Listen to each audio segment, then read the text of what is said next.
Yes, it's that time again. The Premier League is back.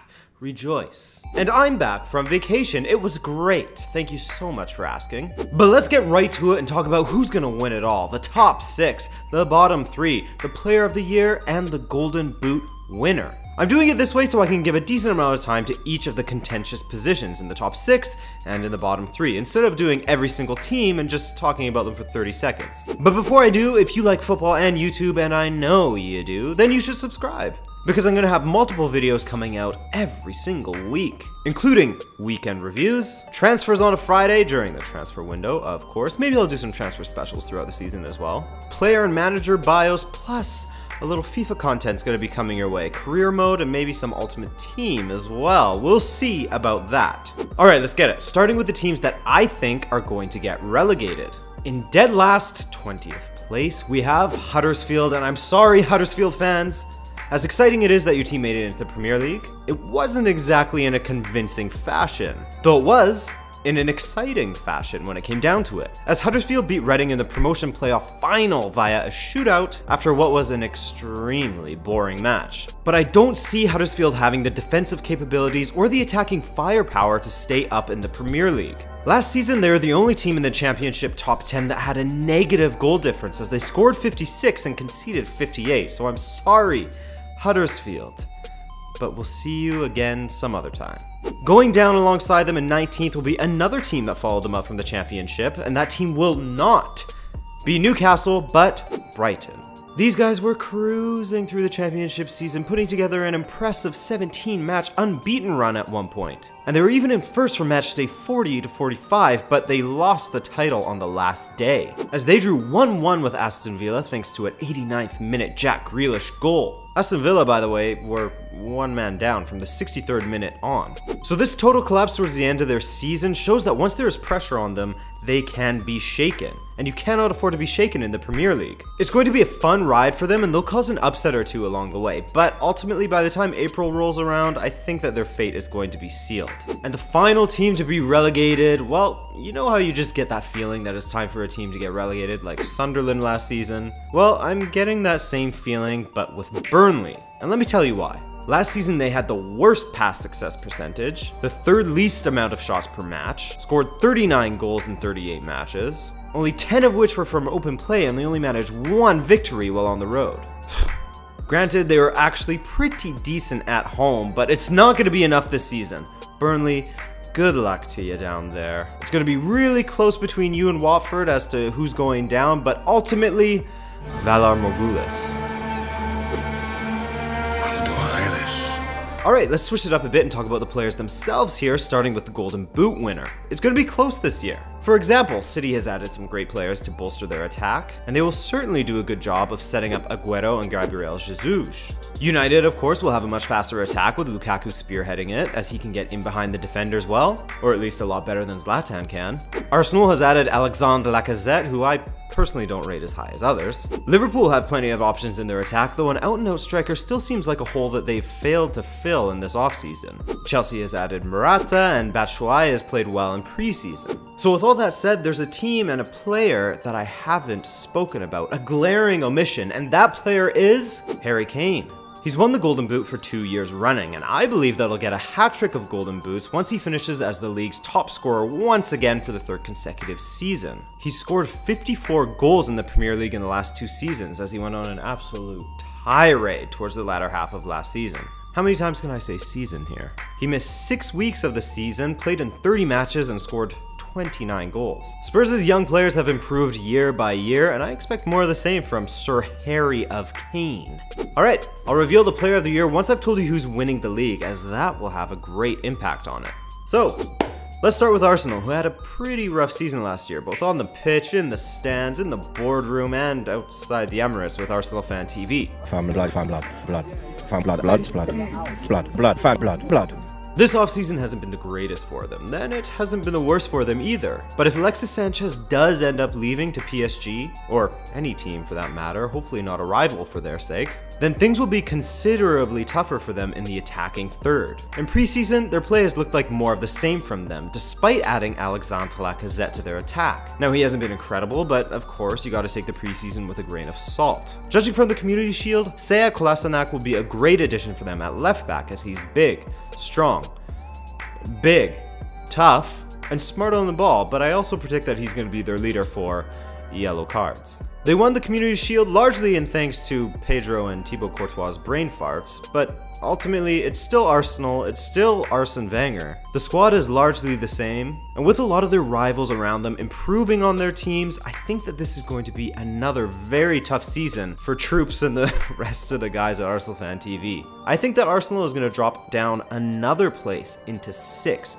Alright, let's talk about their Community Shield opponents, Chelsea, as they have made some decent deals in the transfer market. First off, they sold Matic for 44 million and brought in Bakayoko from AS Monaco for 40, meaning they made a profit on a replacement, which is something that never really happens in this day and age. Bakayoko could be an excellent partner for Conte, as he certainly has the physicality to survive in the Premier League, though he is going to take some time to adjust, especially since he's coming back from a lengthy injury. Of course, they snatched Morata from Real Madrid, and though he has a bag full of quality, he hasn't made an impact for them yet in their preseason matches. Again, take that for a grain of salt. However, his playing style versus Chelsea's playing style, I do have some doubts as to how he will fit into their system. And finally, Antonio Rudiger, the young German from AS Roma, steps in to add some depth to their already pretty damn strong back line. For Antonio Conte, it's going to be a very tough season despite an okay depth to his squad, considering they also have to now play in the Champions League. When you win the league in your first season, the expectations are set very high, and with that, the chances of a sophomore slump are high as well. I think that Chelsea's gonna fight hard all the way to the very end of the season, but ultimately just fall short in 2nd place. A team that fought almost to the very end of last season, well, let me reiterate, almost to the very end, was Tottenham. Now, they have had a bit of a weird offseason as they haven't made any signings, yet they have sold some players, including Kyle Walker to Manchester City. So clearly, Mauricio Pochettino believes in the group of players that he has at his club, and the players believe in him and the philosophy and system he's trying to implement. Year upon year, they seem to improve as the team gets older, yet their average age is still just 25.6 years. I like Spurs, the way they play with so much expression, their exciting attack, the individuals that they have on their team. Though I'm not convinced that making 0 improvements upon your squad and selling your first choice right back to a rival is the best bit of business in an offseason that, again, has seen many of their rivals improve upon their squads, showing more intent than Tottenham has for the upcoming season. So with that being said, I think that this year is going to be a lot tougher for Spurs and they'll slip down to 4th place. Let's look at Manchester United. Now, everyone loves to talk about how Jose Mourinho wins the league in his 2nd season, and they fail to mention that he f***s it all up in the 3rd. Will that happen again? Well, so last season, Jose Mourinho's Manchester United actually had the 2nd best defense in the league, thanks in large part to David De Gea, Bailly, and Chris Smalling. And in this offseason, they have added Victor Lindelof to the mix, who has looked shaky at best. However, Jose Mourinho really knows CBs, if he knows anything in life. And so come October, November, I think all the shakiness will shake off. Sorry for all the shaking. And his preseason play will all be forgotten. They've also added Nemanja Matic to their midfield, who I honestly think will be a great signing for them, if Mourinho can find that great form for him that he had a few seasons ago with Chelsea. And of course, Romelu Lukaku up top. Now, I don't really prescribe to the whole argument that some people have in that Lukaku will be way better at Manchester United than he was at Everton because he has more quality around him. I still think that Lukaku is just going to score 20 to 23 goals this season. So I can't see him winning some of those matches that United drew last season with those 15 draws they had. I do think that United will have a decent run in Europe. I think that they will win the FA Cup. They'll make it to the final of the EFL Cup and they will finish 3rd in the league. Liverpool! Now, I love the addition of Mo Salah to their squad, as he could be the missing piece of what could be a ferocious attack if Coutinho stays, with Mane on the right, and your pick of who's playing striker, Origi, Sturridge, though he can't be counted on, or Bobby Firmino, who, for me, is a good player that plays excellent sometimes. I think that Liverpool are still missing something in the midfield, and they need a ball-playing midfielder, as Jordan Henderson will likely fall into a more holding role, and Gini Wijnaldum needs someone else who can play a little football with him. Though with the addition of Andrew Robertson from Hull at left back, Milner could move into the midfield, but again, that's not a very convincing midfield for me. Henderson, Milner, and Wijnaldum. Liverpool struggled their way into 4th place last season, and with the addition of Champions League this season, which I do think they will have a decent run and go fairly deep in, I see Liverpool finishing in 5th place this year.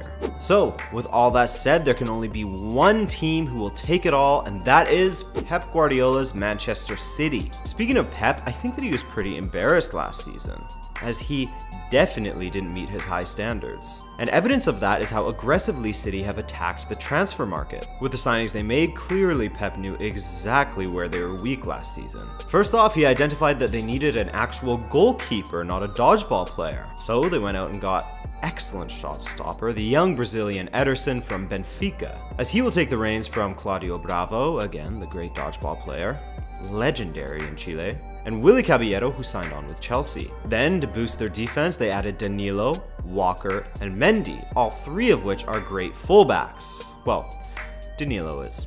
He's pretty good. Bernardo Silva, one of Portugal's brightest young stars at the moment, will team up with the other Silva, David, to help set up Sergio Aguero and Gabriel Jesus, who is coming back into the season fully fit, and I think will be one of their most important players, let alone one of the most dangerous attackers in the league this year. But the man who will be the most important to their title-winning campaign, and who is my pick for the PFA Player of the Year for the 2017-28 season, that man is Kevin De Bruyne. Last season, he managed to get 7 goals and 19 assists in all competitions for City, and at 26 years of age, he's starting to get to that point of his career where he's in his prime. So I think that this year is the year of KDB.